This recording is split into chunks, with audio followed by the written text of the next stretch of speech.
Welcome to Presidential Fight Club, the show that answers the question, if all 44 presidents fought each other one-on-one, who would win?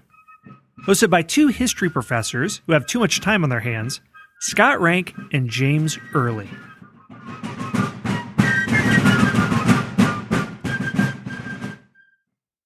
Welcome to round 2 of the Western Regional of Presidential Fight Club. Do you like Ike? George W. Bush definitely does not, because he is facing Dwight D. Eisenhower in this fight. Let's see what the Supreme Allied Commander can bring to the fight. What does he bring, James? All right, Dwight D. Eisenhower. He was very tough fella. One source I consulted said that he spent most of his childhood getting into fistfights and settling real or imagined scores with enemies using his tiny fists. So he's not, well, I don't know if they would be tiny necessarily. He's an average-sized man, maybe even slightly taller than average, 5'11", about 170, so pretty thin. And there's a story that says once when he wasn't allowed out on Halloween, he punched a tree trunk until his knuckles bled. There you go. There's a way to toughen up your hands, huh? Punch a tree trunk. Some people say that if you are around where he grew up on October 31st, on Halloween, then you can still hear that tree howling with pain. So it's kind of an old silly story, but the part about him punching the tree is probably true. Eisenhower had a temper. He was famous for, he could keep it under control most of the time, kind of like George Washington, but when he let it fly, you did not want to be near him. Let's put it that way. He's a West Pointer, just like Grant was, and he was, unlike Grant, of course, sports weren't really, college sports had come into being when Grant was a young man, but when Eisenhower was at West Point, he was a standout at football. He was a starting player on their team. And this was back when the West Point team was one of the best teams in the country. They were really good. And he, unfortunately, though, one time he was actually tackling Jim Thorpe, future outstanding football player and Olympic athlete. And Ike actually messed up his knee pretty bad. So he's going to have a little bit of a gimp, a little bit of a, limp, or that his movement might not be super duper fast when he's fighting in the ring at age 35, but he also, he switched to fencing and gymnastics. So he's very, very, limber, kind of like George W. Bush. He can get around, he can move, he can make his body go in different directions. But, one thing he has that George W. doesn't have is that he was actually a boxer. He boxed, and in fact, he coached football and he coached boxing a little bit when he was in college. So I won't go into his Army service yet.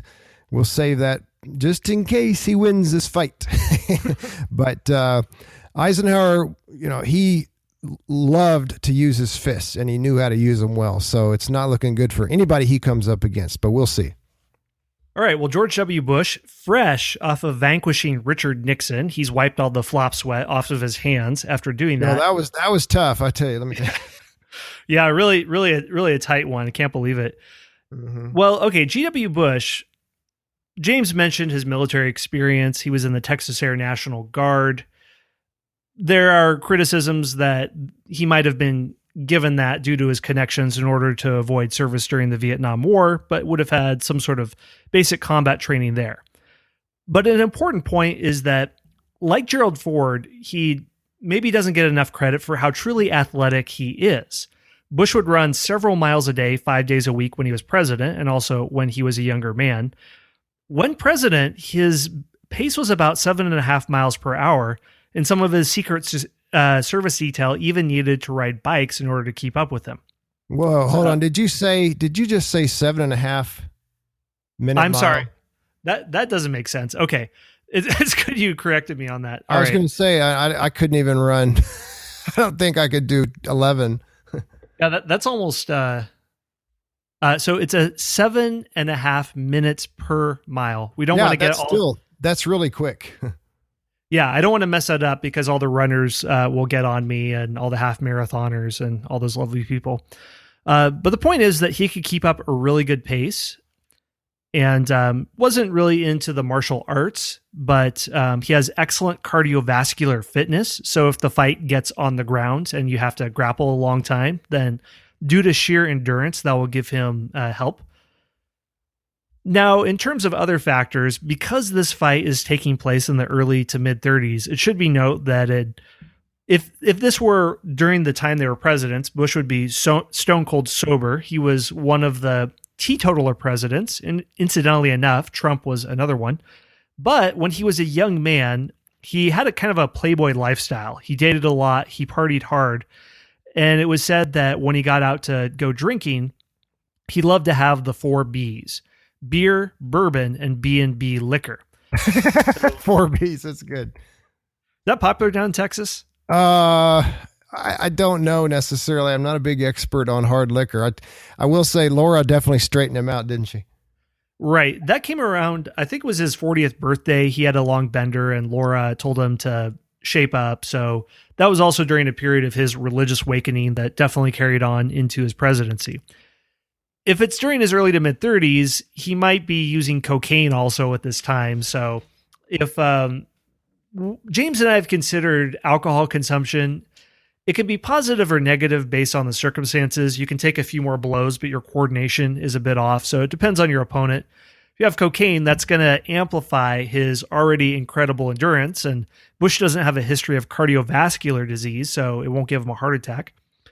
In terms of other factors too, like many of our presidents, he was very self-confident, maybe not as much as an LBJ, but very competitive as well. He ran a tight ship, was very punctual in how he expected meetings to go on, and would really hammer things out, whether in the White House or other previous appointments as governor. Very competitive, and friends of him would say that when Bush was younger, that you had to keep playing until George won. So he would use whatever tactic he could when he was playing sports. As James said, maybe not an athlete, but a male cheerleader in college, so quite limber in that way. So there you go. You have a guy with excellent health who might be on substances that, depending on the circumstances, could give him an advantage. So how does he fare against Ike? Well, I'm afraid he's just no match for Ike. He may be on cocaine and all charged up. He may be he may be in pretty good physical shape and pretty limber and all, but Ike has got the fists, and the fist eventually went out. So Ike wins in a landslide. All right. Well, there you go. Our Operation Overlord overlords G-Dub, and he is out. We're going to see a general competition, and I don't mean vague. I mean military generals are going to square off against one another in the next fight. That is Zachary Taylor versus Ulysses S. Grant. Thanks for listening to Presidential Fight Club. If you'd like to download your own printable bracket sheets for each regional tournament so you can guess how the tournament will go, check out presidentialfightclub.com. We'd appreciate it if you could rate and review us on Apple Podcasts as well. Thanks for listening, and may you fight with the stamina of Teddy Roosevelt, the courage of George Washington, and the reach of Abraham Lincoln.